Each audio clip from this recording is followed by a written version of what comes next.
తీసుకొని వెళ్తాను. తండ్రి, ఈ సమయం బట్టి ఎంతో వందనాలు తండ్రి.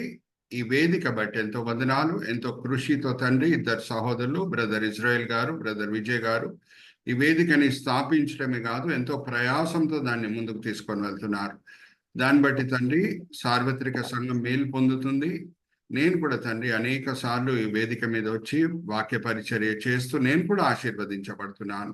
ఈ దినం తండ్రి వేదిక మీద వచ్చిన ప్రతి వ్యక్తిని మీ చేతిలో అప్పచెప్తున్నాం. వాళ్ళు ఈ సమయంలో వేరేదో పనులు చేసుకొని ఉండొచ్చు, కానీ మీ మీద ఉన్న ప్రేమ బట్టి మిమ్మల్ని ఆరాధించుటకు, మీ పిల్లలతో సహవాసంలో సమయం గడుపుటకు, వాక్యపరంగా ఆత్మికంగా బలపరచబడుటకు ఎంతో మంచి ఉద్దేశములతో తండ్రి వాళ్ళు ఈ వేదిక మీద వచ్చి ఉన్నారు. అందరిని కూడా మీరు తృప్తిపరుస్తున్నారు, దీవిస్తున్నారు, ఆశీర్వదిస్తున్నారని మేము నమ్ముచున్నాం. తండ్రి సహోదరు చందుని కూడా మీ చేతిలో అప్పచెప్తున్నాం.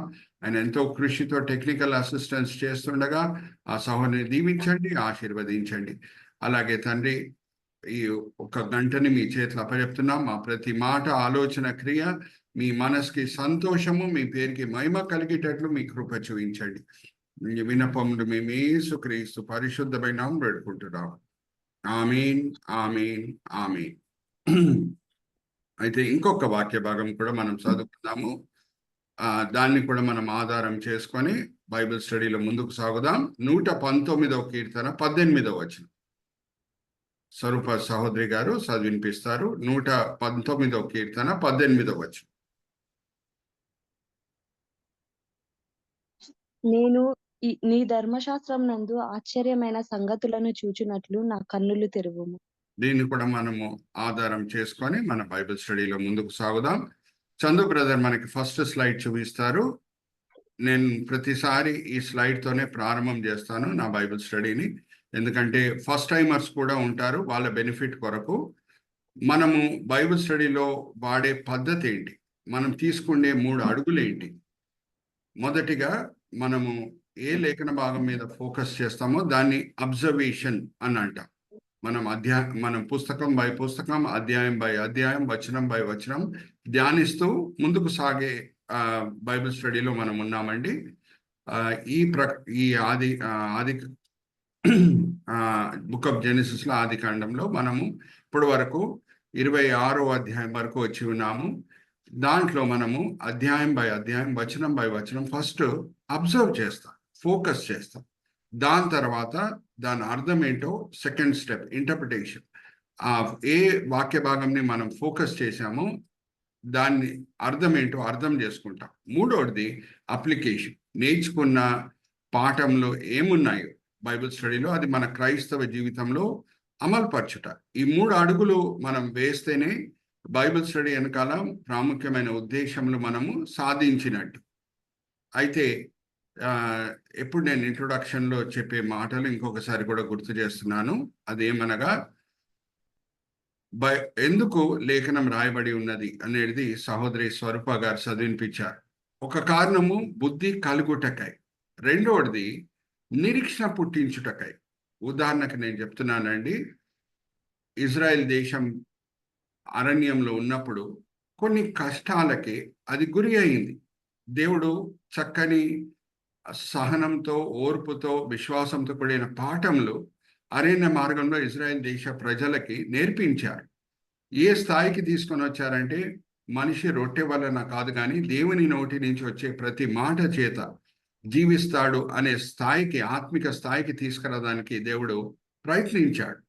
దాంతో కూడిన వాక్య భాగం కూడా మనం చదువుకుందాం. అమ్మ స్వరూప గారు, ద్వితోపదేశ కాండం 8వ అధ్యాయం మొదటి 3 వచనాలు చదవండి అమ్మా. అరణ్య మార్గంలో దేవుడు వాళ్ళని ఆత్మికంగా ఏ స్థాయికి, ఏ ఉన్నతమైన స్థాయికి తీసుకురావాలో అనేది కోరుకున్నాడో మనం చూద్దాం. ద్వితోపదేశ కాండం 8వ అధ్యాయం మొదటి 3 వచనాలు. మీరు బ్రతికి అభివృద్ధి నొంది యెహోవా మీ పితరులతో ప్రమాణం చేసిన దేశంలోకి పోయి దాన్ని స్వాధీనపరచుకున్నట్లు నేడు నేను నీకు ఆజ్ఞాపించిన ఆజ్ఞలన్నిటినీ అనుసరించి నడుచుకునవలెను. మరియు నీవు ఆయన ఆజ్ఞలను గైకొందువో లేదో నిన్ను శోధించి నీ హృదయంలో నున్నది తెలుసుకొనుటకు నిన్ను అనర్చు నిమిత్తమును అరణ్యములో ఈ 40 సంవత్సరములు నీ దేవుడైన యెహోవా నిన్ను నడిపించిన మార్గం అంతటిని జ్ఞాపకం చేసుకొనుము. ఆహారం వలననే గాక యెహోవా సెలవిచ్చిన ప్రతి మాట వలన నరులు బ్రతుకుదురని నీకు తెలియజేయుటకు ఆయన నిన్ను అణచి నీకు థ్యాంక్ యూ మా. ఆకలిని ఈ కలుగజేసి పాఠం నేర్పించుటకు మిమ్మల్ని అణచి మీకు కొంచెము దేవుడు ఆకలి పుట్టించెను అనే మాట మనము ద్వితోపదేశ కాండం 8వ అధ్యాయం మొదటి 3 వచనాల్లో చదువుకోవచ్చు. సో ఆ ఉన్నతమైన ఆత్మిక పరిస్థితి మనిషి రొట్టె వలన కాదు కానీ దేవుని నోటి నుంచి వచ్చే ప్రతి మాట చేత జీవించాలి అని దేవుడు కొన్ని పరీక్షలు, కొన్ని కఠినమైన పరిస్థితులు అనుమతించాడు అరణ్య మార్గంలో. ఇప్పుడు నేను మిమ్మల్ని ఒక ప్రశ్న అడుగుతాను. ఈ పరీక్షలు దేవుడు అనుమతించినప్పుడు అందరూ దేవుని స్తుతించారా, లేకపోతే ఎక్కువ వరకు తిరుగుబాటు చేశారా? Give me an answer. Unmute చేసుకొని ఆన్సర్ ఇవ్వండి. చందు బ్రదర్ అయితే ఎక్కువ తిరుగుబాటు పాస్టర్ గారు. ఎక్కువ తిరుగుబాటు చేసిన వాళ్ళందరూ కూడా అరణ్యంలో నశించిపోయారు. ఇప్పుడు ఈ పరిస్థితులని ఎదుర్కొన్న కాలేబు, యెహోషువ, మోషే, ఆరోను వాళ్ళకు కూడా ఆకలి కలిగింది. వాళ్ళు కూడా ఈ పాఠం నేర్చుకోవాలి. మనిషి రొట్టె వలన కాదు కానీ దేవుని నోటి నుంచి వచ్చే ప్రతి మాట చేతనే జీవించాలనే పాఠం వాళ్ళు కూడా నేర్చుకోవాలి. వాళ్ళు కూడా ఈ కఠినమైన పరిస్థితుల ద్వారా ప్రయాణమై వెళ్ళారు. కానీ మిమ్మల్ని ఇప్పుడు ఒక ప్రశ్న అడుగుతున్నాను. కాలేబ్ అన్న, యెహోషువ అన్న, మోషే అన్న, ఆరోన్ అన్న తిరుగుబాటు చేశారా? Give me an answer. లేదు పాస్టర్ గారు. నో. Very good. ఎందుకంటే ప్రేమ అన్నిటిని ఓచును, అన్నిటిని తాళును, అన్నిటిని నిరీక్షించును, అన్నిటిని విశ్వసించును. దేవుని పట్ల వాళ్ళు ఎంత గొప్ప ప్రేమ కలిగి ఉన్నారో వాళ్ళు చూపించారు. మనిషి రొట్టె వలన కాదు కానీ దేవుని నోటి నుంచి వచ్చే ప్రతి మాట చేత జీవించడం సిద్ధంగా ఉన్నాడంటే దేవుణ్ణి ఎంతగా ప్రేమిస్తున్నాడనే విషయం బట్టి అదొక రుజువై ఉన్నది. అయితే ఎవరు తిరుగుబాటు చేశారో వాళ్ళు నశించారు. సో లేఖనము బుద్ధి కలుగుటకై రాయబడి ఉన్నది అనే మాట మనం అర్థం చేసుకోవాలి. దేవుడు కొన్ని పరిస్థితులు మన జీవితంలో అనుమతిస్తే మనము ఆ పరిస్థితిలో 2 రకాలుగా స్పందించవచ్చు. ఒకటి, తిరుగుబాటుతో కూడిన స్వభావం కలిగి మనము తిరుగుబాటు చేయొచ్చు. రెండవది, ఆ పరిస్థితులు మనకు ఎదురైనప్పుడు సాత్వికముతో దేవుని దగ్గర ప్రార్థన చేయొచ్చు. ప్రభువా, శక్తి ప్రసాదించు, ఈ కఠినమైన పరిస్థితుల్లోని నేను ఎదుర్కొంటుటకు అని సాత్వికంతో మనం ప్రార్థన చేయొచ్చు. కానీ తిరుగుబాటుతో కూడిన మార్గం మనం ఎన్నుకుంటే మరి మనం నశించిపోతాం. ఇప్పుడు మరి ఇంకొక ప్రశ్న అడిగి నేను ముందుకు వెళ్తాను. కాలేబు, యెహోషువ వాళ్ళు వాగ్దాన దేశం చేరిన తర్వాత ఆ వాగ్దాన దేశంలో ఉన్న ఫలంని వాళ్ళు రుచి చూసే సమయంలో, అక్కడ ఉన్న దీవెనలను మనం అనుభవించే సమయంలో వాళ్ళకి అరణ్య మార్గంలో ఉన్న కష్టాలు పెద్ద కష్టాలుగా అనిపించి ఉండొచ్చా? వాగ్దాన దేశం చేరిన తర్వాత అక్కడ ఉన్న దీవెనలను రుచి చూసే సమయంలో అరణ్య మార్గంలో వాళ్ళు ఎదుర్కొన్న కష్టాలు పెద్ద కష్టాలుగా అనిపించి ఉండొచ్చా? నో. Praise the Lord. అందుకే నిరీక్షణ పుట్టించుటకై లేఖనం రాయబడి ఉన్నది. ఇంకొక వాక్య భాగం కూడా నేను చదివిస్తాను. దేవుడు మన క్రైస్తవ జీవితంలో, మన క్రైస్తవ మార్గంలో మనం కూడా పరలోక యెరూషలేము వైపు నడుచుకొని వెళ్తున్నాం. మన పౌరస్థితి ఇక్కడ లేదు కానీ పరలోకంలో ఉంది. దాని వైపు మనం నడుచుకొని వెళ్తున్నాం. మన జీవితంలో కూడా కొన్ని కష్టాలు దేవుడు ఆయన సర్వజ్ఞానం చొప్పున మనల్ని ఆత్మికంగా ఎదిగింపజేయుటకు ఆయన అనుమతిస్తూ ఉండొచ్చు. సో ఆ సమయంలో మనం సహనంతో, ఓర్పుతో ఆ కష్టాలను మనం ఎదుర్కొంటే పరలోకం చేరిన తర్వాత ఈ లోకంలో ఉన్న కష్టాలు మనం అనుభవించిన కష్టాలు పెద్ద కష్టాలుగా అనిపించవు.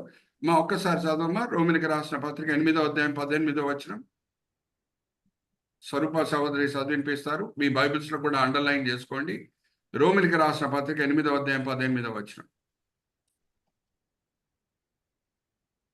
మన ఎడల ప్రత్యక్షం కాబోవు మహిమ ఎదుట ఇప్పటి కాలపు శ్రమలు ఎన్నతగినవి కావని ఎంచుచున్నాను. ఇప్పుడు కాల శ్రమలు ఎడతగినవి కావు. అది పెద్ద పెద్ద సమస్యలు కావు. మన కొరకు దేవుడు ఏర్పరిచిన మహిమతో పోలిస్తే ఇంకా ఆ మహిమని పౌలు భక్తుడి ఇంకొక వాక్య భాగంలో ఇంకొక చోటలో ఎలాగ వర్ణిస్తున్నాడో అది కూడా మనం చూద్దాం. అమ్మా ఒకసారి తీయమ్మా. 1 కొరింథీయులకు రాసిన పత్రిక 2వ అధ్యాయం 9వ వచనం. ఏ కన్ను చూడలేదు, ఏ చెవు వినలేదు, ఏ మనసు ఊహించలేదు. ఒక్కసారి చదవమ్మా. 1 కొరింథీ 2వ అధ్యాయం 11వ వచనం 9వ వచనం నుంచి చదవటం స్టార్ట్ చేయమ్మా. ఇందును గూర్చి దేవుడు తన్ను ప్రేమించు వారి కొరకు ఏవి సిద్ధపరచెనో అవి కంటికి కనబడలేదు, చెవికి వినబడలేదు, మనుష్య హృదయమునకు గోచరము కాలేదు అని వ్రాయబడి ఉన్నది. ప్రైజ్ ద మనకైతే Lord, praise the Lord. Thank you మా. సో ఇంత గొప్ప మహిమ దేవుడు మన కొరకు సిద్ధపరిచి పెట్టి ఉన్నారు. సో మనం అక్కడ పరలోకం చేరిన తర్వాత ఆ మహిమల్ని మనం రుచి చూసినప్పుడు, అనుభవించినప్పుడు, ఇక్కడ ఉన్న కష్టాలు, మనం లోక యాత్రలో మనం ఎదుర్కొన్న కష్టాలు పెద్ద కష్టాలుగా మనకి అనిపించవు. సో 2 కారణములు ఎందుకు లేఖనం రాయబడి ఉన్నది. ఒకటి బుద్ధి కలుగుటకై, ఇంకొకటి మనకి నిరీక్షణ పుట్టించుటకై. ఇది నేను ఎప్పుడు ఇంట్రొడక్షన్ పార్ట్లో నేను చెప్తాను, ఎందుకంటే ఫస్ట్ టైమర్స్ కూడా ఉంటారు. మన బైబిల్ స్టడీ పునాది అనేది సరిగా మనము వేయాలి, దాని తర్వాతనే మనం ముందుకు సాగాలి. ఇంకొక స్లైడ్ కూడా నేను చూపిస్తాను, అది కూడా మన బైబిల్ స్టడీకి ముఖ్యమైన slide. 360 degree perspective we take అంటే దాని అర్థం ఏంటి? మనం పాత నిబంధనం చదువుతున్నాం, ఇంకా ఆది కాండంలో ఉన్న కొన్ని వాక్య భాగములు మనం చదువుతున్నాం. ఇప్పుడు ఏ వాక్య భాగం మనం చదివినా సరే 360 డిగ్రీ పర్స్పెక్టివ్ అంటే దాని అర్థం ఏంటి? ఒక అంశం తీసుకుంటే మరణమే ఒక అంశం మనం తీసుకుంటే, సారా 127 సంవత్సరాల వయసు ఉన్నప్పుడు చనిపోయింది అనే మాట మనము ఆది కాండం 23వ అధ్యాయం మొదటి 2 వచనాల్లో చదువుకున్నాం. సో మరణము అని తీసుకుంటే లేఖనం అంతా కూడా ఆ మరణం గురించి ఏం చెప్తుంది అనేది మనము తెలుసుకోవాలి. అప్పుడే బైబిల్ స్టడీ వెనకాలన్న ఉద్దేశం మనము సాధించినట్టు. మరి చెప్తున్నాను, మరణము అనే అంశం మనం తీసుకుంటే జస్ట్ ఆ 23వ అధ్యాయం మొదటి 2 వచనాలు చదివేసి ముందుకు సాగటం కాదు. మనం బైబిల్ స్టడీ వెనకాల ఉన్న ఉద్దేశము పరిపూర్ణంగా మనం ఎప్పుడు సాధించగలుగుతామంటే అదే మరణం గురించి లేఖనం అంతా కూడా ఆది కాండం నుంచి ప్రకటన గ్రంథంలో ఏం రాయబడి ఉన్నది అనేది మనం చూసిన తర్వాతనే మనం ముందుకు సాగాలి. That is the meaning of 360 degree perspective. ఇప్పుడు ఉదాహరణకు నేను చెప్తున్నా, పోయిన వారము నేను ఈ మాటతో కన్క్లూడ్ చేశాను. ఈసాకు 40 సంవత్సరాల వయసు ఉన్నప్పుడు పెళ్లి చేసుకున్నాను. 20 సంవత్సరముల వరకు ఆయనకు సంతానం లేదు. సో ఎంత ఆసక్తితో ఆయన ప్రార్థన చేశాడు అనే మాట మనము ధ్యానించాం పోయిన వారం. అయితే ప్రార్థనలో 3 అడుగులు ఉన్నాయి అనేది మనం కొత్త నిబంధనకు వస్తేనే మనకు అర్థమవుతుంది. సో ప్రార్థనతో కూడిన 360 డిగ్రీ పర్స్పెక్టివ్ మనం ఎప్పుడు తీసుకుంటాము ఆర్ ఎప్పుడు తీసుకున్నాము అని మనం చెప్పొచ్చు అని అంటే, మరి మత్తయి సువార్త 7వ అధ్యాయం 7-8 వచనాలు మనం చదివితేనే. ఒక్కసారి చదివినిపించమ్మా స్వరూప గారు. మత్తయి సువార్త 7వ అధ్యాయం 7-8 వచనాలు ఏమనున్నది, ఎలాగ ప్రార్థన చేయాలంట? మత్తయి సువార్త 7వ అధ్యాయము 7-8.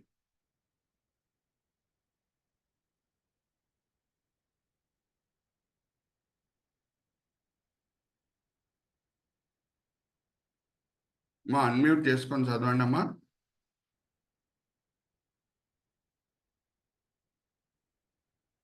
సిస్టర్ ఉన్నారా? అడుగుడి మీకు ఇవ్వబడును, వెదకుడి మీకు దొరుకును. ఎస్ ఎస్ పాస్టర్ గారు.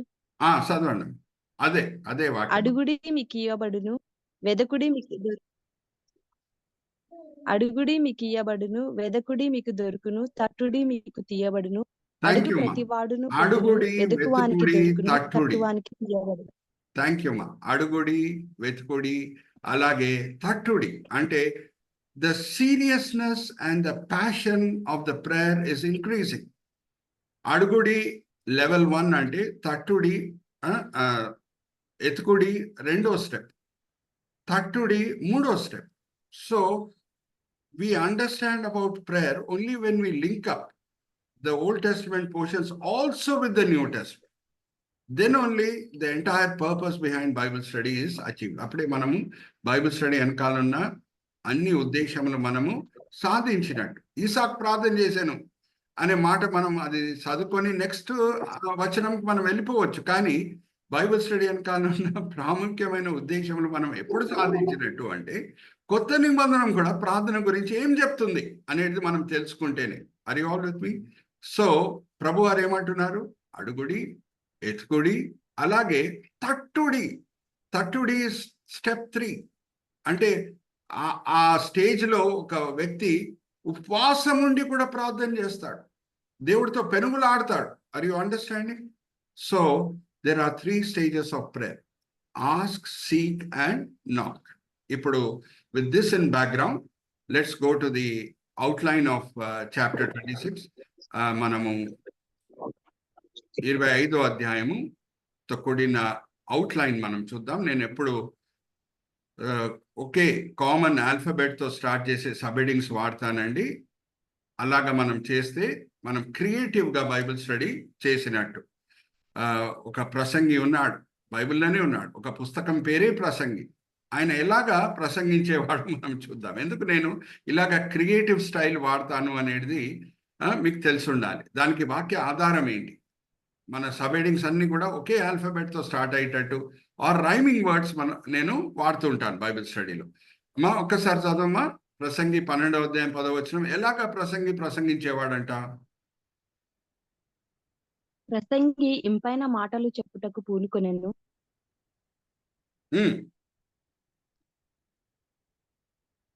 సత్యమును గూర్చిన మాటలు యథార్థ భావంతో వ్రాయుటకు పూనుకొనెను. ఇంపైన మాటలు అంటే హీబ్రీ భాషలో వాడబడిన పదం ఏంటంటే షెఫెట్. షెఫెట్ అంటే వర్డ్స్ ఆఫ్ డిలైట్. ఇంపైన మాటలు అంటే ఎప్పుడు when we're creative in our teaching, the words are registered in the hearers heart and mind. మీరు కూడా రాబోయే దినంలో లేఖనంని తీసుకొని ఉపదేశించే వాళ్ళు అవ్వబోతున్నారు. ఆమెన్ చెప్పండి, మీరు ఎక్కడున్నారు? సో మనము లేఖనంలో ప్రసంగి వాడే పద్ధతులు వాడితే ఇంకా మంచిది. హల్లెలూయా, ప్రైజ్ ది లార్డ్. ప్రసంగి ఎలాగ ప్రసంగించేవాడంట? ఇంపైన మాటలతో. సో ఇంపైన మాటలు, క్రియేటివ్ వర్డ్స్, క్రియేటివ్ స్టైల్. దాన్ని బట్టి ఏమవుతుందంటే వినే వాళ్ళ మనసులో బోధించే మాటలు ముద్రింపబడతాయి. సో ఇప్పటి వరకు మనము ఎక్కడి వరకు వచ్చాము అని అంటే మొదటి 4 వచనాలు కంఫర్ట్తో కూడిన మాటలన్నీ కూడా మనం ధ్యానించాం. 5 నుంచి 6 కాషన్తో కూడిన మాటలు, 7 నుంచి 8 కంప్లీట్ 1, 9 నుంచి 10 కాన్కటేషన్, 11 కాపియస్, 12 నుంచి 16 కన్జ్యూమేషన్ 1, 17వ వచనము కంప్లీట్ 2, 18వ వచనము క్యాంప్ కాన్ఫ్లిక్ట్ 1 అండ్ కన్జ్యూమేషన్ 2, 19 నుంచి 21 కన్సీవ్ అంటే రెబెకా ఎలాగా గర్భము ధరించిందో, గర్భఫలం పొందుతుందో అనేది మనము 19 నుంచి 21 వచనం వరకు మనం వచ్చామండి. ఇంకొకసారి సహోదరి స్వరూపతో ఆ 2 వచనాలు చదివించేసి నేను ముందుకు వెళ్తాను. 19 నుంచి 21 చదవమ్మా. అబ్రహాము కుమారుడగు ఇసాకు వంశావళి ఇదే. అబ్రహాము ఇసాకును కనెను. ఇసాకు పద్దనారాములో నివసించు సిరియావాడైన బెతూయేలు కుమార్తెయును, సిరియావాడైన లాబాను సహోదరియునైన రిబ్కాను పెళ్లి చేసుకున్నప్పుడు 40 సంవత్సరముల వాడు. ఇసాకు భార్య గొడ్రాలు గనుక అతడు ఆమె విషయమై యెహోవాను వేడుకొనెను. యెహోవా అతని ప్రార్థన వినెను గనుక అతని భార్య అయిన రిబ్కా గర్భవతి ఆయెను. థ్యాంక్ యూ అమ్మా. సో ఇప్పుడు నేను ఒక సింపుల్ ప్రశ్న అడుగుతున్నాను. 40వ సంవత్సరము పెళ్లి చేసుకున్న ఇసాకు 20 సంవత్సరం వరకు ఆయనకు సంతానం లేకుండా ఉంటే ఎలాగ ప్రార్థన చేసి ఉండొచ్చు? ఏ స్టేజ్కి వచ్చి ఉండొచ్చు? అడుగుడియా, లేకపోతే ఎత్తుకుడియా, లేకపోతే తట్టుడియా? మీరే చెప్పాలి. తట్టుడి, రైట్ ఆన్సర్. సో ఎంతో ఆసక్తితో ఆయన ప్రార్థన చేశాడు. సో దేవుడు ప్రార్థన విని గర్భఫలము ఇస్తున్నాడు. ఇప్పుడు మనం 22 నుంచి 26 వచనము మనం చదువుకుందాం. దాంతో కూడిన స్లైడ్ కూడా సౌడు చందు బ్రదర్ మనకి చూపిస్తారు. ఇక్కడ చూడండి, గర్భం లోపలే పెనుగులాడటం పిల్లలు మనం చూస్తున్నాం. ఓకే, అక్కడ ట్విన్స్ అన్నమాట, గర్భంలోనే 2 ట్విన్స్. వాళ్ళ గురించి దేవుడు ఏం ప్రవచించాడో మనం చూద్దాం. ఎక్కడెక్కడ కర్సర్ పెట్టి చూపించాలో మన చందు బ్రదర్ మనకి కర్సర్ పెట్టి చూపిస్తారు. బ్రదర్ 22 to 22 నుంచి 26 చదివినిపించమ్మా. ఆమె గర్భంలో శిశువులు ఒకనితో ఒకడు పెనుగులాడిరి గనుక ఆమె ఇలాగైతే నేను బ్రతుకుట ఎందుకని అనుకుని ఈ విషయమై యెహోవాను అడుగు వెళ్ళెను. అప్పుడు యెహోవా ఆమెతో ఇట్లనెను, 2 జనములు నీ గర్భములో కలవు, 2 జనపదములు నీ కడుపులో నుండి ప్రత్యేకముగా వచ్చును. ఒక జనపదము కంటే ఒక జనపదము బలిష్టమైయుండును. పెద్దవాడు చిన్నవానికి దాసుడగును అనెను. ఆమె ప్రసూతి కావలసిన దినములు నిండినప్పుడు ఆమె గర్భమందు కవలవారు ఉండిరి. మొదటివాడు ఎర్రనివాడుగా బయటికి వచ్చెను. అతని ఒళ్ళంతయు రోమ వస్త్రము వలె నుండెను గనుక అతనికి ఏశావు అను పేరు పెట్టిరి. తరువాత అతని సహోదరుడు బయటికి వచ్చినప్పుడు అతని చెయ్యి ఏశావు మడిమెను పట్టుకొని ఉండెను గనుక అతనికి యాకోబు అను పేరు పెట్టబడెను. ఆమె వారిని కనినప్పుడు ఇసాకు 60 ఏండ్లవాడు. Chandu brother, just point a cursor at little Jacob holding the heel of Esau, right side picture, brother. Right side లో జన్మించిన సమయంలో అప్పుడే పుట్టిన యాకోబు ఎవరు కాలు పట్టుకొని ఉన్నాడు చూడండి, ఈసావు కాళ్ళు పట్టుకొని ఉన్నాడు. అందుకే యాకోబు అంటే గ్రాబర్, పట్టుకున్న వ్యక్తి, దొంగలించే వ్యక్తి. ఓకే, సో ఇక్కడ చూడండి. Very good, thank you, excellent technical coordination. So ఇక్కడ మనము 360 పర్స్పెక్టివ్ తీసుకుంటున్నాం కాబట్టి నేను ఒక ప్రశ్న అడిగి ముందుకు వెళ్తాను. దేవుడు ఏమని ప్రవచిస్తున్నాడు? రెబెకా అడిగినప్పుడు, ప్రభా ఇదేంటి, నా గర్భంలో ఇలాగుంది, కల్వరము నేను అనుభవిస్తున్నాను, వాళ్ళు పోరాడేటట్లున్నారు అని అడిగినప్పుడు దేవుడు ప్రవచిస్తున్నారు. ఏమనంటే, ఈ 2 పిల్లలు 2 దేశములుగా అవుతారు. వాళ్ళ మధ్యన కల్వరం ఉండొచ్చు, కానీ పెద్దవాడు చిన్నవానికి దాసుడవుతాడు. పెద్దవాడు చిన్నవానికి దాసుడవుతాడు. సో ఈ విషయం బట్టి ఎవరికన్నా ఒక సందేహం పుడుతుంది. ఏమనంటే, ఇసావు ఇంకా పుట్టలేదు, ఇంకా ఆయన ఏదో తప్పు చేయలేదు, పాపం చేయలేదు, ఏదో పాపం చేసి తమ్ముడికి దాసుడు అవుతున్నాడంటే అది వేరే సంగతి. ఇంకా ఆయన పుట్టనే లేదు కదా, పుట్టని సమయంలో ముందే దేవుడు చెప్తున్నారేంటి అని ఎవరికన్నా ఒక సందేహం పుడుతుంది. సో దానికి మరి I tell you again, 360 perspective మనం తీసుకుంటేనే కంప్లీట్ పిక్చర్ మనకి వస్తుంది. ఒక్కసారి మనం చదువుదాము. 33వ అధ్యాయము నిర్గమకాండం 33, 18, 19 వచనాలు సహోదరి స్వరూప గారు చదివించిన తర్వాత కొత్త నిబంధనలో ఈ మాటలే ఆధారం చేసుకొని పౌలు భక్తుడు రోమిలికి రాసిన పత్రికలో ఏం రాస్తున్నాడు అది కూడా మనం చూద్దాం. ఓకే, ఇదే విషయం బట్టి, అంటే ఈసావు ఇంకా పుట్టలేదు, ఏదో పాపం కూడా చేయలేదు, కానీ ముందే దేవుడు ఏమని ప్రవచిస్తున్నారు అని అంటే, అన్నయ్య తమ్మునికి దాసుడై ఉంటాడు.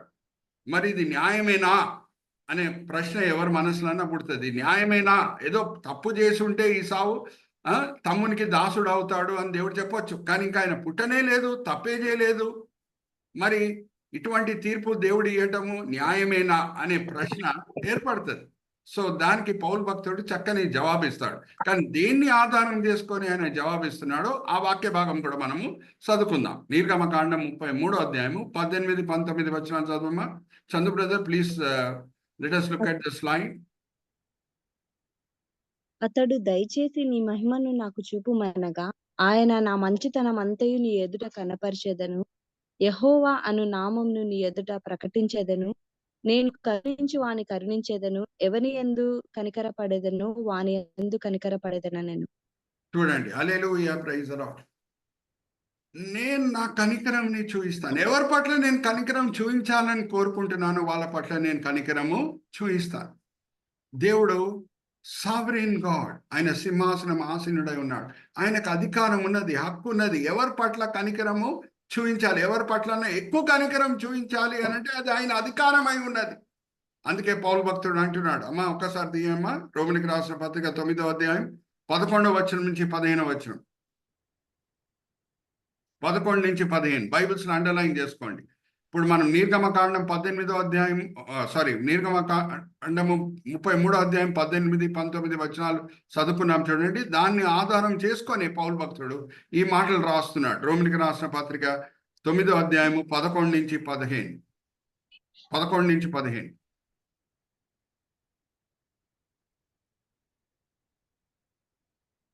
రోమా 9వ అధ్యాయం 11 నుంచి 15 అమ్మా. 11-15. వాగ్దాన రూపమైన వాక్యమిదే, మీదిటికి ఈ సమయం నాకు వచ్చెదను, అప్పుడు షారాకు కుమారుడు కలుగును. అంతేకాదు, రిబ్కా మన తండ్రి అయిన ఇసాకు అను ఒకని వలన గర్భవతి అయినప్పుడు ఏర్పాటును అనుసరించిన దేవుని సంకల్పము క్రియల మూలముగా కాక పిలుచువాని మూలముగానే నిలకడగా ఉండు నిమిత్తము పిల్లలు ఇంకా పుట్టి మేలైనను కీడైనను చేయకముందే పెద్దవాడు చిన్నవానికి దాసుడగును అని ఆమెతో చెప్పబడెను. ఇందును గూర్చి నేను యాకోబును ప్రేమించితిని, ఏశావును ద్వేషించితిని అని వ్రాయబడి ఉన్నది. కాబట్టి ఏమందుము, దేవుని యందు అన్యాయము కలదా? అట్లనరాదు. అందుకు మోషే ఇలాగు చెప్పుచున్నాడు, ఎవనిని కరుణింతునో వానిని కరుణింతును, ఎవని ఎడల జాలి చూపుదునో వాని ఎడల జాలి చూపుదును. కాగా పొందగోరు వాని వలననైనను ప్రయాసపడు వాని వలననైనను కాదు గాని కరుణించు దేవుని వలననే అగును. హల్లెలూయా, ప్రైజ్ ది లార్డ్. ఇది ఈ పౌలు భక్తుడు ఈ మాటలు ఏ సందర్భంలో చెప్తున్నాడు అని అంటే, రక్షణ కూడా దేవుని కృప వలన వస్తుంది. హల్లెలూయా, ప్రైజ్ ది లార్డ్. నేను ఒక సింపుల్ ప్రశ్న అడుగుతున్నాను. ఏదో మనము డబ్బులతో మంచి క్రియలతో రక్షణ మనం పొందుతున్నామా, లేకపోతే దేవుని కృప చేత పొందుతున్నామా? మీరే నాకు ఆన్సర్ ఇవ్వాలి. అన్మ్యూట్ చేసుకొని ఆన్సర్ ఇవ్వండి. దేవుని కృపతో. దేవుని కృపతో. హల్లెలూయా, ప్రైజ్ ది లార్డ్. ఇది ఎవరికి రాస్తున్నాడు పౌలు భక్తుడు? రోమా సంఘంలో కొంచెమంది యూదులు ఉన్నారు, కొంచెమంది అన్యులు ఉన్నారు. ఇది బైబిల్ స్టడీ కాబట్టి నేను ఇంత లోతులు వెళ్తున్నాను. రోమునికి రాసిన పత్రిక రోమా సంఘంకి రాయబడింది. సో ఆ రోమా సంఘంలో కొంచెమంది అన్యులు ఉన్నారు, కొంచెమంది ఎవరున్నారు? యూదులు కూడా ఉన్నారు. అంటే యూదా మతం నుంచి మారుమనసు పొంది క్రైస్తవులు అయి ఉన్నారు. పౌలు భక్తుడు ఎందుకు రాస్తున్నాడు ఈ పత్రిక అని అంటే, ఆయనకి కబురు వచ్చింది. జాగ్రత్తగా వినండి. ఏమని కబురు వచ్చింది? రోమా సంఘంలో యూదా మతం నుంచి మారుమనసు పొందిన క్రైస్తవులు అన్య మతం నుంచి మారుమనసు పొందిన క్రైస్తవుల పట్ల చిన్న చూపు చూస్తున్నారు. మేము గొప్ప వీళ్ళకంట, మేము అబ్రహాం సంతానం, అది ఇది అని గొప్పగా ఫీల్ అవుతూ వీళ్ళని చిన్న చూపు చూస్తున్నారు. అప్పుడు పౌలు భక్తుడు రోమిలికి రాసిన పత్రిక రాశాడు. హల్లెలూయా, ప్రైజ్ ది లార్డ్. ఆయన ఏం రుజువుపరచాలని కోరుకుంటున్నాడంటే, చూడండి, దేవుని కనికరము ఎలాగా మనకు కనిపిస్తుంది అంటే, నన్ను ఆయన రక్షించగలుగుతాడు. హల్లెలూయా, ప్రైజ్ ది లార్డ్.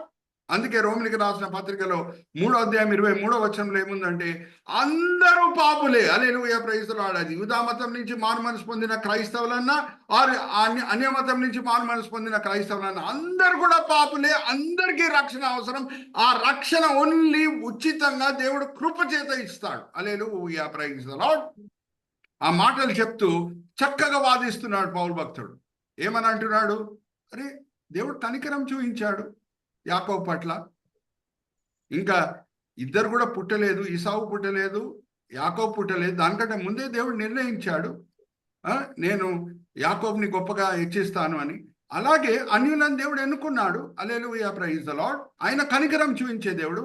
మీరెవరు దేవుణ్ణి ప్రశ్నించుటకు అని అక్కడ రోమా సంఘంలో ఉన్న యూదా మతం నుంచి మారుమనసు పొందిన క్రైస్తవులని అడుగుతున్నాడు పౌలు భక్తుడు. Are you understanding this? Because this is Bible study, I'm going so deep. అందుకు ఇంత లోతులో నేను వెళ్తున్నాను. ఆర్ యు ఆల్ విత్ మీ?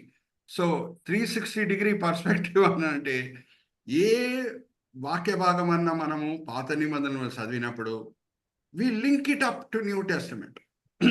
కొత్త నిబంధనలో దాంతో కూడిన మాటలు ఏం రాయబడి ఉన్నాయి అది కూడా మనం చూస్తేనే పాత నిబంధనలతో కూడిన బైబిల్ స్టడీ పరిపూర్ణంగా మనము చేసినట్టు. Are you all with me? So రక్షణ గురించి చెప్తూ పౌలు భక్తుడు ఏమంటాడంటే, అక్కడ కూడా ఎవరో మంచి పని చేశారు అని రక్షణ పొందటం కాదు. యాకోబు ఏమన్నా ఈసావుతో పోలిస్తే గొప్ప కార్యములు చేశాడా? అడుగుతున్నాం ఏమని. ఈసావు కంటే ఎక్కువ దీవించబడుటకు ఈసావు కంటే గొప్ప కార్యములు ఏమన్నా చేశాడా యాకోబు? Give me an answer. లేదు. Praise the Lord. సో ఇది దేవుని కృప చేత జరిగే కార్యం, దేవుని కనికరం చేత జరిగే కార్యం. Are you all with me? Just మనము ఈ వాక్యభాగం చదివేసి నెక్స్ట్ వాక్య భాగంకి మనం వెళ్ళిపోవచ్చు, ఆదికాండం 25వ అధ్యాయంలో. కానీ బైబిల్ స్టడీ లోతైన బైబిల్ స్టడీగా మనము ఉండాలని కోరుకుంటున్నాం. అందుకే ఇదే సందర్భంని కొత్త నిబంధనలో ఎక్కడ వర్ణించబడింది, ఇదే సందర్భం ఎక్కడ మరి కొత్త నిబంధనలో ఆ న్యూ టెస్టమెంట్ ఆథర్స్ ఎక్కడ రెఫర్ చేశారు అనేది మనం చూడాలి. అప్పుడు కరెక్ట్గా లింకప్ అర్థమవుతుంది. Are you all with me? అప్పుడు బైబిల్ స్టడీ వెనుకనున్న ముఖ్యమైన ఉద్దేశంలో మనము సాధించినట్టు. Are you all with me? So ఇక్కడ దేవుడు ఏమని చెప్తున్నారు అంటే రెబెక్కాకి, అమ్మ చిన్నవాడు మొదటివాడు కంట గొప్పవాడై ఉంటాడు, మొదటివాడు అన్నయ్య చిన్నవానికి దాసుడై ఉంటాడు అని ముందే దేవుడు చెప్పారు. యాకోబు ఏదో గొప్ప కార్యములు చేశాడని కాదు ఈసావు కంట. అది దేవుని కనికరంతో కూడిన మాట, దేవుని ప్రేమతో కూడిన మాట, దేవుని కృపతో కూడిన మాట. Okay, so let's go to the next line.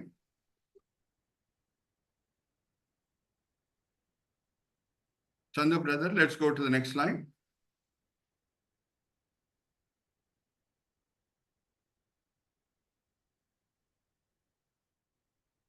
Next slide, brother. Is brother Chandu there?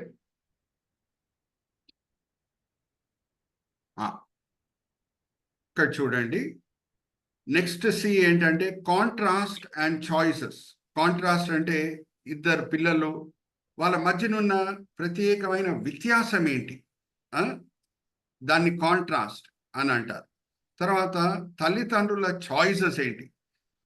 మన సహోదరి స్వరూప గారు ఈ వాక్య భాగం చదివినిపించేటప్పుడు చందు బ్రదర్ ఎక్కడ కర్జర్ పెట్టి చూపించాలో అక్కడ కర్జర్ పెట్టి చూపిస్తారు. ఓకే, 28, 29 వచనాలు చదవండి brother.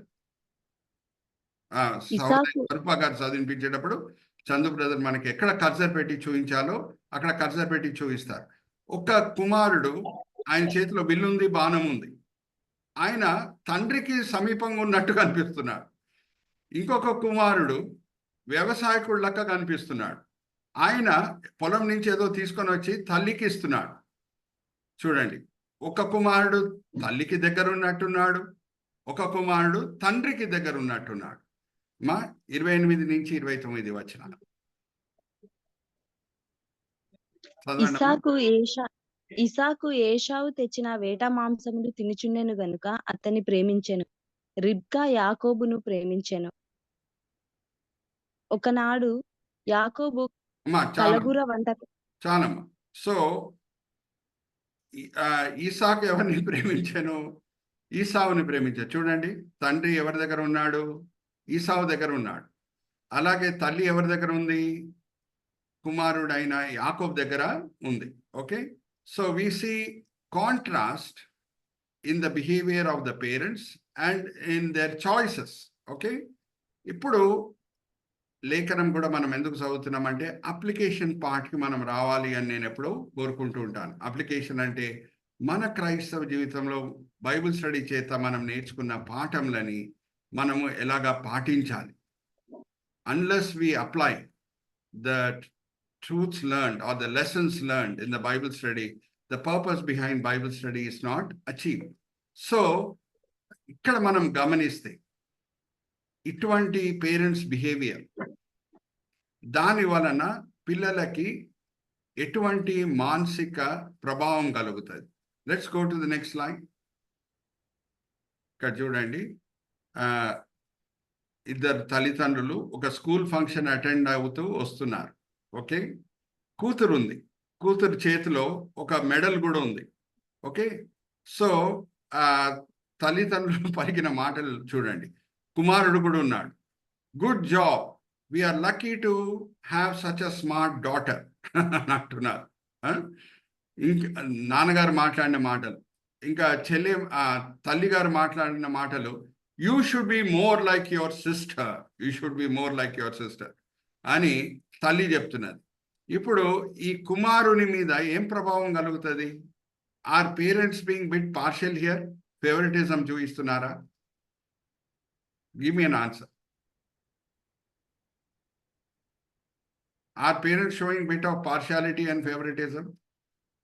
Yes. Yes. Yes. So క్రైస్తవ జీవితంలో, మన క్రైస్తవ కుటుంబంలో దేవుడిచ్చిన పిల్లలు వివిధ తలాంతులు కలిగి వాళ్ళు పుడతారు. మనము భయభక్తితో పిల్లలను పెంచే సమయంలో ఫేవరెటిజం చూపించటకు వీల్లేదు, పార్షాలిటీ చూపించటకు వీల్లేదు. సో ఇక్కడ చూడండి, ఒక స్టేడియంలో, రైట్ సైడ్ పిక్చర్, ఒక స్టేడియంలో గేమ్ జరుగుతుంది. అమెరికాలో బేస్బాల్ అనేది చాలా ఫేమస్ గేమ్ అనమాట. మన క్రికెట్కి ఈక్వల్ ఏంటంటే అమెరికాలో బేస్బాల్. అయితే నాన్నగారు ఉన్నారు, అలాగే పెద్ద కొడుకున్నాడు, చిన్న కొడుకున్నారు. ముగ్గురు కూడా ఆ గేమ్ని చూడాలని కోరుకుంటున్నారు. ముగ్గురు దగ్గర ఆ స్టాండ్ ఏముందో, ఆ స్టాండ్ మీద ఎక్కి వాళ్ళు చూడాలన్నమాట. ఆ స్టాండ్ ఏముందో అది సేమ్ సైజ్ది ఉందన్నమాట. అది దాన్ని ఇంగ్లీష్లో ఏమంటారంటే ఈక్వాలిటీ. అంటే స్టాండ్ మాత్రం సైజ్ ఒకటే. 3 చూడండి, చందు బ్రదర్ కర్సర్ పెట్టి చూపించండి. 3 స్టాండ్స్, దాని హైట్ చూస్తే ఒకటే హైట్. నాన్నగారు దాని మీద ఎక్కి సులభంగా చూడొచ్చు, అలాగే మొదటి కొడుకు సులభంగా చూడొచ్చు, కొంచెం కష్టపడాలి కానేమో, కానీ సులభంగానే చూడొచ్చు. కానీ చిన్నవాడు పాపం చిన్నవాడు కాబట్టి, హైట్ లేదు కాబట్టి, అదే స్టాండ్లో నిల్చుంటే ఆయనకి చూడటం వీలే కాదు. అటువంటి పరిస్థితిలో అప్పుడు చిన్నవాని పట్ల ఎక్కువ శ్రద్ధ కలిగి ఉండాలి. ఇక్కడ చూడండి, నాన్నగారు ఏం చేశారు, ఆయన స్టాండ్ కూడా తీసుకొని ఇచ్చేశాడు చిన్నవాడికి. ఇక్కడ చూడండి, ప్రైజ్ ది లార్డ్. మీరు ఎక్కడ ఉన్నారో హల్లెలూయా చెప్పండి. ఓకే, చిన్నవాడికి ఇచ్చేశారు. చూడండి, అప్పుడు ఆయన ఆ గేమ్ చూడగలుగుతున్నాడు. దీన్ని ఇంగ్లీష్లో ఏమంటారంటే ఈక్విటీ. దీన్ని ఏమంటారంటే equity. First picture equality, right, అన్ని కూడా ఈక్వల్. కానీ పరిస్థితుల బట్టి ఇప్పుడు అనుకుందాం, ఇద్దరు తల్లిదండ్రులకు 2 పిల్లలు పుట్టారు. ఒక పిల్లోడు, మనం ప్రార్థన చేయాలి అందరు కూడా ఆరోగ్యంగానే పుట్టాలని. ఒక పిల్లోడు హ్యాండిక్యాప్తో పుట్టాడు అనుకుందాం. ఆ సమయంలో ఎక్కువ ప్రేమ చూపించటము ఒక పిల్లోడు పట్ల, దాన్ని పార్షాలిటీ అన్నారు. Are you with me? I'm going deep into the Bible study. Different situations నేను మీ ముందు తీసుకొని వస్తున్నాను. ఈసాకు, రెబెకా వాళ్ళు చేసింది తప్పే. ఏమనంటే ఇద్దరు కూడా సామాన్యులే. ఈసావు, యాకోబు సామాన్యులే, వ్యత్యాసం ఏం లేదు. ఆ టైంలో పార్షాలిటీ చూపించటము తప్పు. తండ్రి ఈసావు వైపు ఉండటము, రెబెకా యాకోబు వైపు ఉండటం అది తప్పు. కానీ ఎప్పుడు ఒక్క కుమారుడు ఆర్ ఒక కుమార్తె హ్యాండిక్యాప్తో పుట్టిందో ఆర్ ఏదో సమస్య కలిగి ఉందో, ఆ సమయంలో ఎక్కువ ప్రేమ చూయించుట, ఎక్కువ శ్రద్ధ చూయించుట ఒక కుమారుని పట్ల ఆర్ కుమార్తె పట్ల, దాన్ని ఈక్విటీ అంటారు. Hallelujah, praise the Lord. Are you all with me? మా లేఖనం ఎందుకు రాయబడి ఉన్నది? నేను ఫస్ట్లోనే మీతో పంచుకున్నాను. బుద్ధి కలుగుటకై రాయబడి ఉన్నది. బుద్ధి కలుగుటకై రాయబడి ఉన్నది అని అంటే, విశ్వాస వీరులు చేసిన మంచి కార్యములు అది మనల్ని ప్రేరేపించాలి. వాళ్ళు చేసిన తప్పులు దాని నుంచి మనం దూరమై ఉండాలి. Are you all with me? So ఇక్కడ ఈసాకు, రెబెకా చూపించిన యాటిట్యూడ్ అది ఐడియల్ యాటిట్యూడ్ కాదు. It's not an ideal attitude. Okay, so విశ్వాస వీరుల గురించి మనము ఏ అధ్యాయంలో చదువుకోవచ్చు? నేను I'm going deep into the Bible study. మిమ్మల్ని అడుగుతున్నా, విశ్వాస వీరుల గురించి ఒక అధ్యాయమే ఉంది. Hebrew 11th. Very good brother Daniel, right answer. హీబ్రీలకు రాసిన పత్రిక 11వ అధ్యాయం. దాంట్లో ఈసాకు గురించి కూడా ఉంది. ఈసాకు మంచి విషయాల గురించి ఉంది. ఆయన ఎలాగా తండ్రి ఆజ్ఞకి ఆయనని సమర్పించుకున్నాడు, ఆ వివరాలన్నీ కూడా ఉన్నాయి. Praise the Lord. అలాగే వేరే గొప్ప విశ్వాస వీరుల గురించి కూడా పౌలు భక్తుడు రాస్తున్నాడు. హల్లెలూయా, ప్రైజ్ ద లార్డ్. ఎక్కడి నుంచి ప్రారంభం చేస్తున్నాడు? ఏబేలుతో ప్రారంభం చేస్తున్నాడు. హానోక్ గురించి మాట్లాడుతున్నాడు, నోవా గురించి మాట్లాడుతున్నాడు, తర్వాత అబ్రాహాం గురించి, ఈసా గురించి, యాకోబు గురించి, యోసేపు గురించి, మోషే గురించి, అందరి గురించి చెప్తున్నాడు. వీళ్ళందరూ కూడా గొప్ప విశ్వాస వీరులే. కానీ హల్లెలూయా ప్రైజ్ ద లార్డ్, హీబ్రీయులకు రాసిన పత్రిక 12వ అధ్యాయంకి వస్తే మీ కను దృష్టి ఎవరి మీద ఉండాలి అని అంటే విశ్వాసంకి కర్త అయిన యేసు మీద ఉండాలి అని అంటాడు. Hallelujah praise the Lord. ఇప్పుడు మనం ఒక వాక్య భాగం చదువుకుందాము. సహోదరి స్వరూపతో నేను అది చదివిస్తాను. దాని తర్వాత నేను ఒక ప్రశ్న అడగబోతున్నాను. మా 12వ అధ్యాయం మొదటి 3 వచనాలు, హీబ్రీయులకు రాసిన పత్రిక. ఇంత గొప్ప సాక్షి సమూహము మేఘము వలె మనలను ఆవరించి ఉన్నందున మనము కూడా ప్రతి భారమును సులువుగా చిక్కులబెట్టు పాపమును విడిచిపెట్టి విశ్వాసమునకు కర్తయు దానిని కొనసాగించు వాడునైన యేసు వైపు చూచుచు మన ఎదుట ఉంచబడిన పందెములో ఓపికతో పరిగెత్తుదము. ఆయన తన ఎదుట hallelujah praise the Lord. Thank you మా. విశ్వాసంకి కర్త ఆయన యేసు వైపు చూచుచు. మా జస్ట్ ముందు ఉన్న అధ్యాయంలోనే మనము ఏబెల్లో ఉన్న విశ్వాసం చూసాం, ఆనోకులో ఉన్న విశ్వాసం చూసాం, నోవాలో ఉన్న విశ్వాసంని మనం చూసాం. అబ్రహాము, ఈసాకు, యాకోబు, యోసేపు, మోషే అందరు గొప్ప విశ్వాస వీరుల్లో ఉన్న విశ్వాసంని మనం చూసాం. కానీ లేఖనం ఎవరి వైపు మనల్ని చూడమని అంటుంది? ఈ విశ్వాస వీరుల వైపా లేకపోతే యేసుక్రీస్తు ప్రభు వారి వైపా? Give me an answer. యేసుక్రీస్తు ప్రభు వారి వైపు.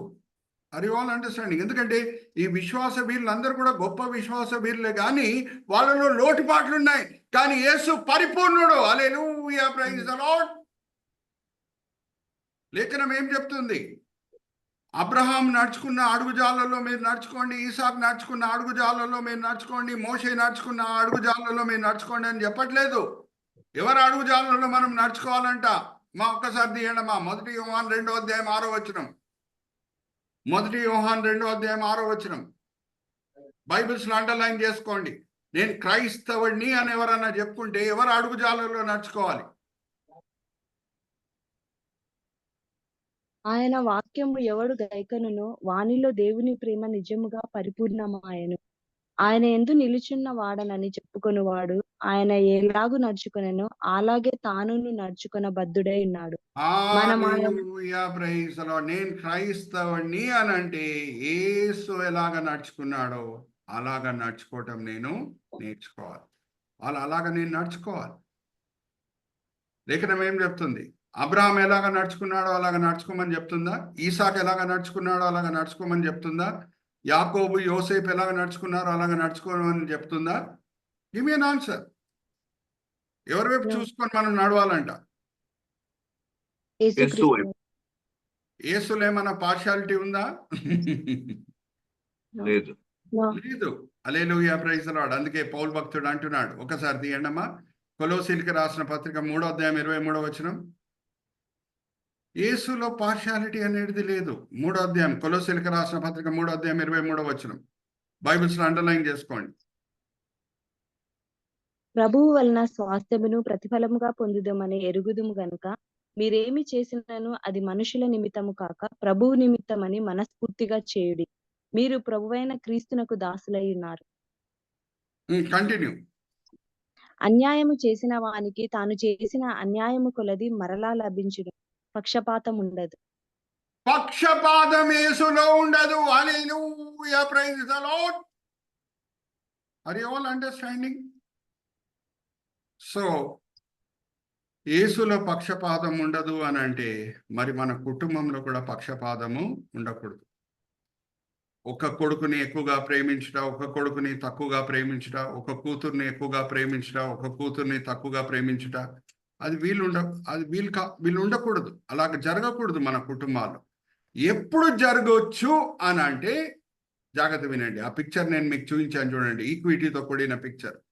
సపోజ్ ఒక కూతురు ఆర్ ఒక కొడుకు ఏదో ఒక సమస్య వలన కష్టంలో ఉన్నాడు అని అంటే అప్పుడు ఎక్కువ అఫెక్షన్ మనము చూపించాలి. Are you all with me? So with this in background let's go to the next slide. ఇప్పుడు 29వ వచనం నుంచి 34వ వచనము. ఇక్కడ మనం వాడే సీస్ ఏంటంటే ఒకటి కేర్లెస్నెస్, ఇంకొకటి కాస్ట్. కేర్లెస్నెస్ అంటే జాగ్రత్త పాటించకుండా ఉండుట, దాన్ని కేర్లెస్నెస్ అని అంటారు. కాస్ట్ అంటే విలువ చెల్లించుట. ఓకే, చదవండమ్మా 29 నుంచి 34. ఇది చదివే టైంలో చందు బ్రదర్ ఎక్కడ కర్సర్ పెట్టి చూపించాలో అక్కడ కర్సర్ పెట్టి చూపిస్తారు. ఒకనాడు యాకోబు కలగుర వంటకము వండుకొనుచుండగా ఏశావు అలసిన వాడై పొలములో నుండి వచ్చి, నేను అలసి ఉన్నాను, ఆ ఎర్ర ఎర్రగా నున్న దానిలో కొంచెం దయచేసి నాకు పెట్టుమని అడిగాను. అందుచేత అతని పేరు ఏదోము అనబడెను. అందుకు యాకోబు, నీ జ్యేష్ఠత్వము నేడు నాకిమ్మని అడుగగా, ఏశావు, నేను చావబోచున్నాను గదా, జ్యేష్ఠత్వం నాకెందుకనెను. యాకోబు, నేడు నాతో ప్రమాణము చేయుమనెను. అతడు యాకోబుతో ప్రమాణము చేసి అతనికి జ్యేష్ఠత్వమును అమ్మివేయగా, యాకోబు ఆహారమును చిక్కుడుగాయల వంటకమును ఏశావుకిచ్చెను. అతడు తిని త్రాగి లేచిపోయాను. అట్లు చందు ఏశావు తన బ్రదర్ ఒక్కొక్కసారి జ్యేష్ఠత్వమును కర్సర్ పెట్టి చూపించండి. ధృవీకరించెను. తినటం అమ్మా ఇంకొకసారి చదవండమ్మా. బ్రదర్ కూడా ఎక్కడ కర్సర్ పెట్టి చూపించాలో అక్కడ కర్సర్ పెట్టి చూపిస్తారు. ఇంకొకసారి చదవండమ్మా చివరి 2 వచనాలు. యాకోబు నేడు నాతో ప్రమాణం చేయుమనెను. అతడు యాకోబుతో ప్రమాణం చేసి అతని జ్యేష్ఠత్వమును అమ్మివేయగా, యాకోబు ఆహారమును చిక్కుడుగాయల వంటకమును ఏశావుకిచ్చెను. అతడు తిని త్రాగి లేచిపోయాను. అట్లు ఏశావు తన జ్యేష్ఠత్వమును తృణీకరించెను. థ్యాంక్ యూ అమ్మా. నేనేం చెప్పాను?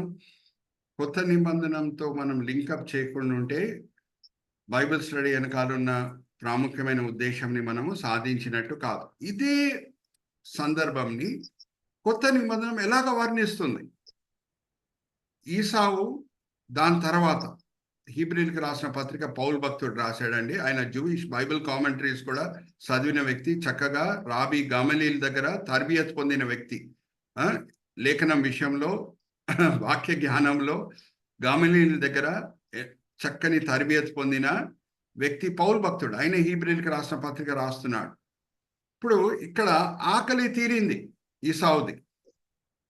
చెప్పాలి అని అంటే శరీర ఆశని ఆయన పూర్తి చేసుకున్నాడు. కానీ ఎంత విలువ దానికి చెల్లించాల్సి వచ్చింది. జ్యేష్ఠత్వంని ఆయన పోగొట్టుకున్నాడు.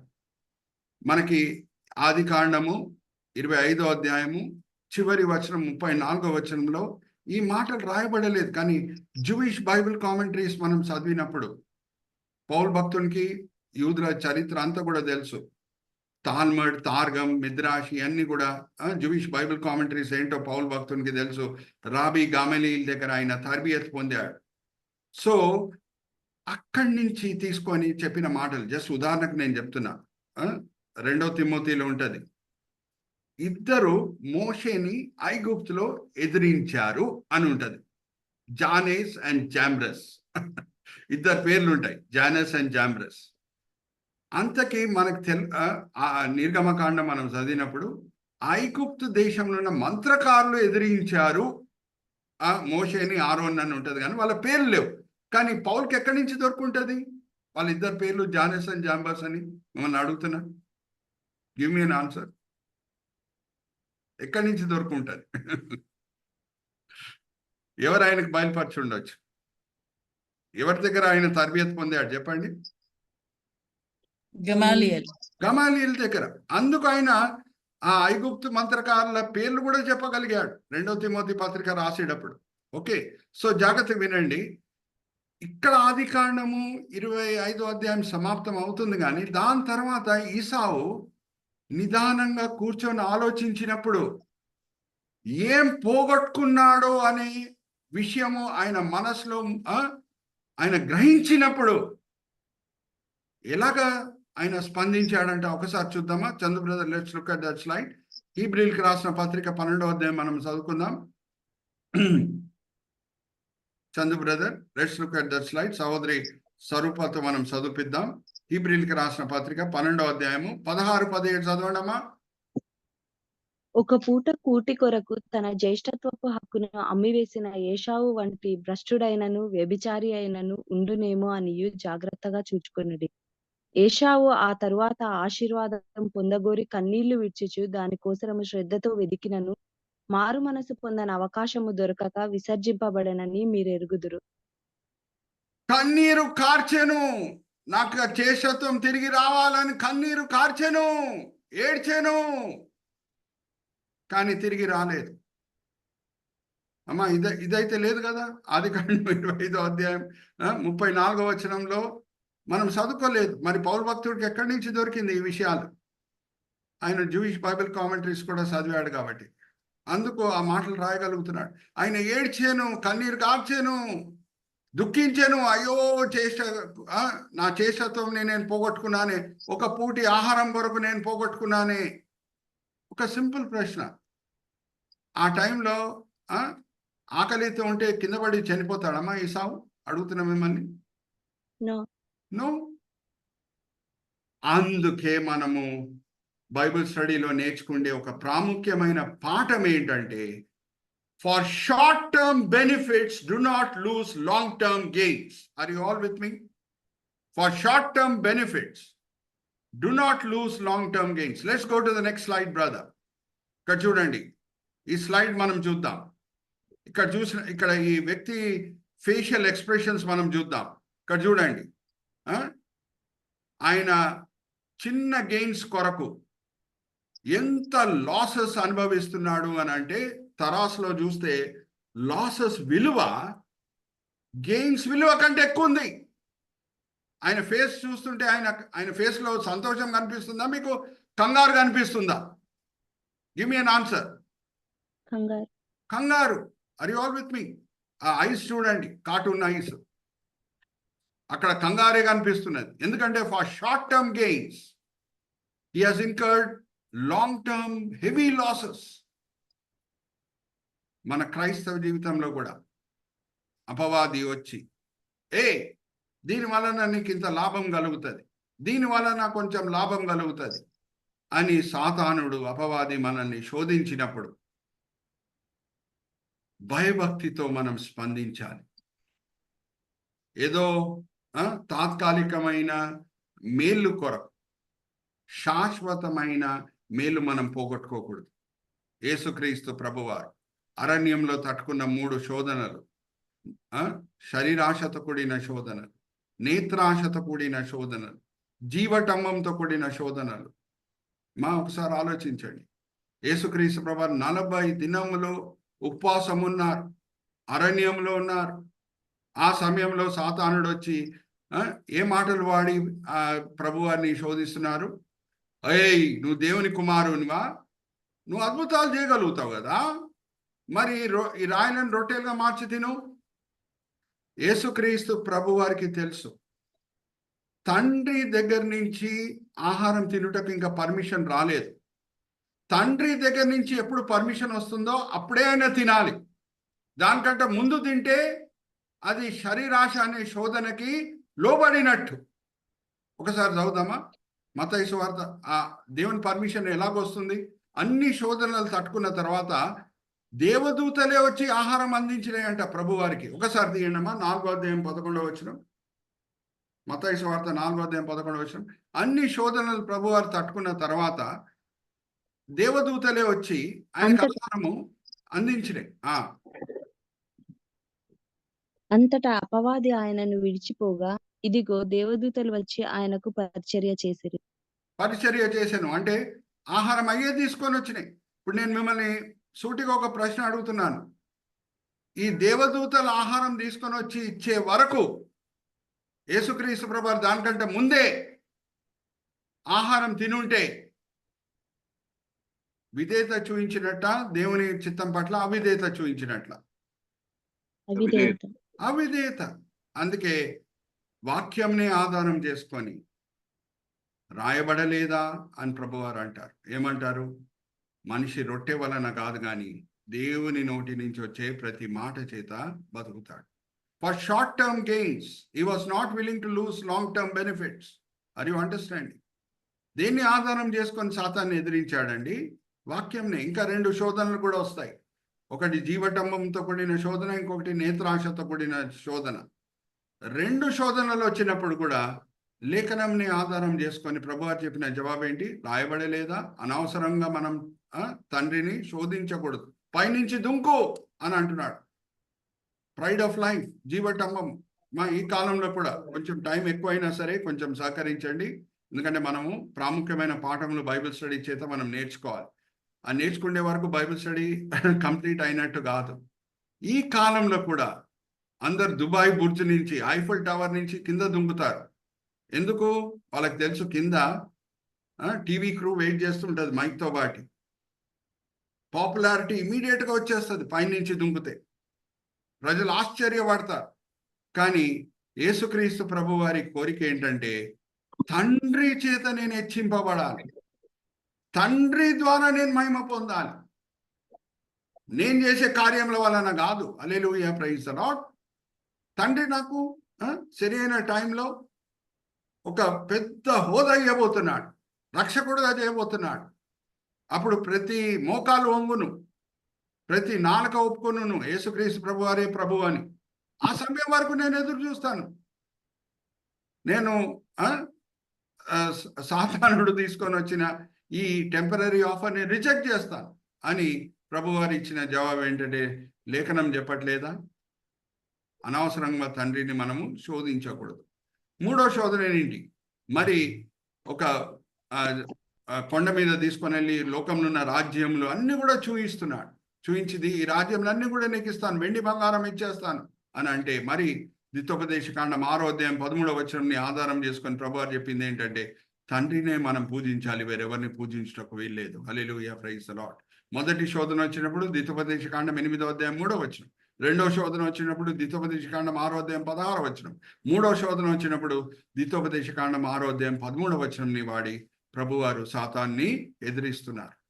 For short term gains he would not lose the long term benefits. అరే, ఒక దినము రెండో రాకడ తర్వాత లోకంని పరిపాలించడానికి తండ్రి నాకు అధికారం ఇవ్వబోతున్నాడు. నేను లోకంకే రాజు అయి ఉంటాను.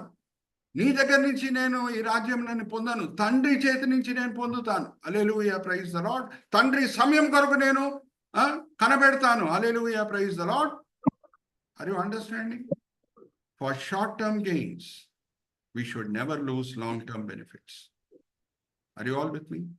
సో ఒక మాట అదేంటంటే, సాతాను శోధనలు వచ్చినప్పుడు మనం లేఖనం వాడి, ఎందుకంటే పౌలు భక్తుడు ఏమంటాడు, ఎఫెసీయులకు రాసిన పత్రిక 6వ అధ్యాయము, మన దగ్గర ఉన్న ఆయుధాలు ఏంటి సాతానుడు శోధించినప్పుడు అని, మన దగ్గర ఉన్న ఆయుధాలు ఏంటి అని చెప్తూ లేఖనం గురించి ఏమంటాడు అని అంటే, the word of God is your sword అని అంటాడు. అంటే it is an instrument of offense, it is an instrument of defense also.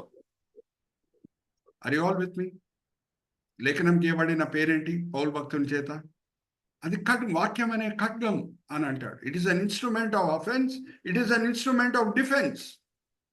అయితే నెక్స్ట్ ప్రశ్న ఏం ఏర్పడుతుందంటే, లేఖనంలో దగ్గర 32,000 వచనాలు ఉన్నాయి. పాస్టర్ గారు, నేను అన్ని ఎలాగ కంఠస్థం చేయాలి పాస్టర్ గారు అని అడగొచ్చు మీరు నన్ను. ఎన్ని వచనాలు ఉన్నాయి ఫుల్ బైబిల్లో? కొత్త నిబంధన పాత నిబంధన కలిపితే దగ్గర 32,000 వచనాలు ఉన్నాయి. అన్ని కూడా మనం కంఠస్థం చేయగలుగుతామా?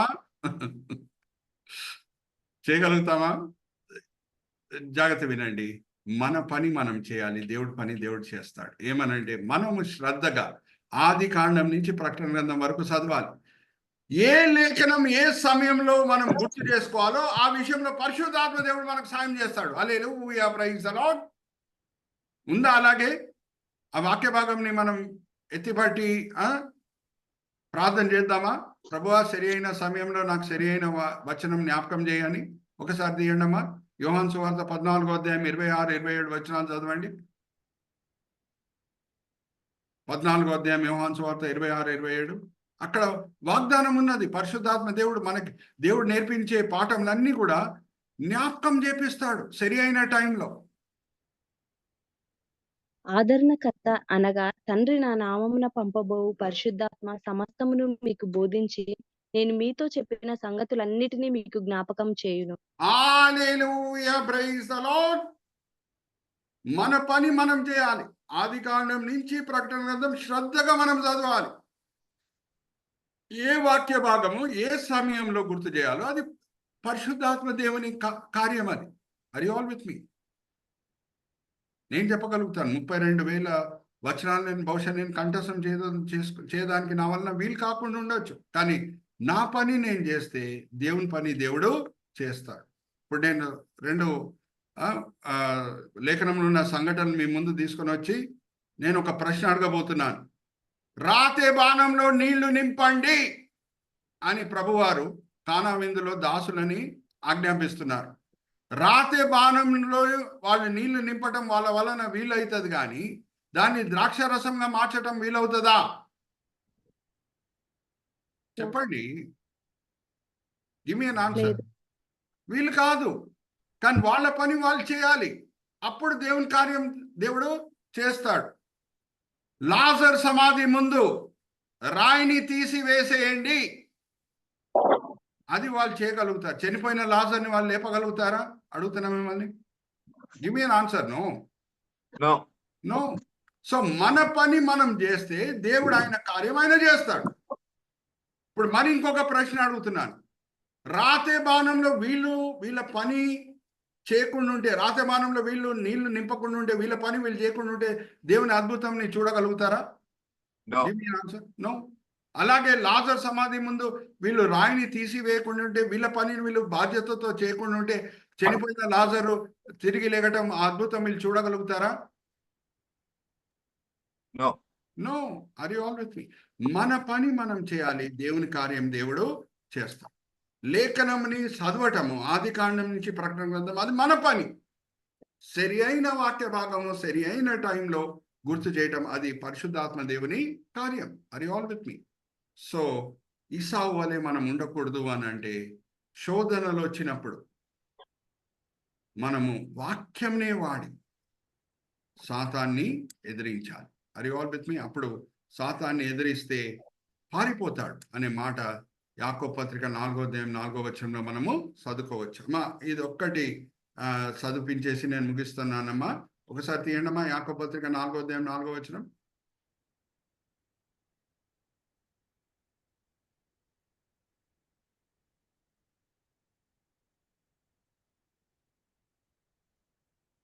యాకోబు పత్రిక 4వ అధ్యాయం 4వ వచనం. వ్యభిచారిణులారా, ఈ లోక స్నేహము దేవునితో వైరమని మీరు ఎరుగరా? కాబట్టి ఎవడు ఈ లోకముతో స్నేహము చేయగోరునో వాడు దేవునికి శత్రువగును. కంటిన్యూ అమ్మా. ఆయన మన యందు నివసింపజేసిన ఆత్మ మత్సరపడునంతగా అపేక్షించున అను లేఖనము చెప్పునది వ్యర్థమని అనుకొనుచున్నారా? కాదు గాని ఆయన ఎక్కువ కృపనిచ్చును. అందుచేత దేవుడు అహంకారులను ఎదిరించి దీనులకు కృప అనుగ్రహించునని లేఖనము చెప్పుచున్నది. కాబట్టి దేవునికి లోబడియుండుడి, అపవాదిని ఎదిరించుడి, అప్పుడు వాడు మీ యొద్ద నుండి పారిపోవును. Hallelujah, praise the Lord. Are you all with me? దేవునికి లోబడి అపవాదిని లేఖనమే వాడి మనం ఎదిరిస్తే ఆయన పారిపోతాడు. సో ఇక్కడ నేను ముగిస్తున్నాను. ఈ దినము మనం ఫోకస్ చేసిన సీస్. చంద్ర బ్రదర్ ఒక్కసారి మరి మనం అవుట్లైన్కి వెళ్దాము. 25వ అధ్యాయముతో కూడిన సీస్ మనం ఏం ధ్యానించామో ఈ దినము. Let's go to the first slide. ఇదే బ్రదర్ మనము చూసింది 22 నుంచి 26 కాన్ఫ్లిక్ట్, 27 నుంచి 28 కాంట్రాస్ట్ అండ్ చాయిసెస్, 29 నుంచి 34 కేర్లెస్నెస్ అండ్ కాస్ట్. ఇప్పుడు నేను చిన్న ప్రార్థన చేసి ఫ్లోర్ బ్రదర్ ఇజ్రాయెల్ గారికి అప్పచెప్తాను. తండ్రి, ఈ సమయం బట్టి ఎంతో వందనాలు తండ్రి. ఈ వేదిక బట్టి ఎంతో వందనాలు. ఎంతో కృషితో తండ్రి సహోదరులు ఇద్దరు కూడా, బ్రదర్ విజయ్ గారు, ఇజ్రాయెల్ గారు, ఈ వేదికని స్థాపించటమే కాదు ఎంతో ప్రయాసంతో దాన్ని ముందుకు తీసుకొని వెళ్తున్నారు. వాళ్ళని దీవించండి, ఆశీర్వదించండి. ఈ దినం తండ్రి మీ సేవకుడు, మీ దాసుడు ఎంతో శారీరక స్ట్రెయిన్, టైర్డ్నెస్తో ఉన్నా సరే తండ్రి మీ కృప చూయించారు. వాక్య పరిచర్య చేయుటకు, ఉపదేశించుటకు, దాన్ని బట్టి ఎంతో వందనాలు. నేను జకర్యా గ్రంథం 4వ అధ్యాయం 6వ వచనంని ఆధారం చేసుకొని నా పరిచర్యను ఎప్పుడు ముందుకు తీసుకొని వెళ్ళే వ్యక్తిని తండ్రి. నా శక్తి చేత కాదు, నా బలం చేత కాదు, మీ ఆత్మ చేతనే ఆ వాక్య పరిచర్య నేను చేయగలుగుతున్నాను, వాక్య ఉపదేశం నేను చేయగలుగుతున్నాను తండ్రి. ఈ సమయంలో ఈ వేదిక మీద వచ్చిన ప్రతి వ్యక్తిని మీ చేత అప్పచెప్తున్నాం. వాళ్ళు ఈ సమయంలో ఏదో పనులు చేసుకొని ఉండొచ్చు, కానీ మీ మీద ఉన్న ప్రేమ బట్టి మిమ్మల్ని ఆరాధించటకు, మీ పిల్లలతో సహవాసంలో సమయం గడుపుటకు,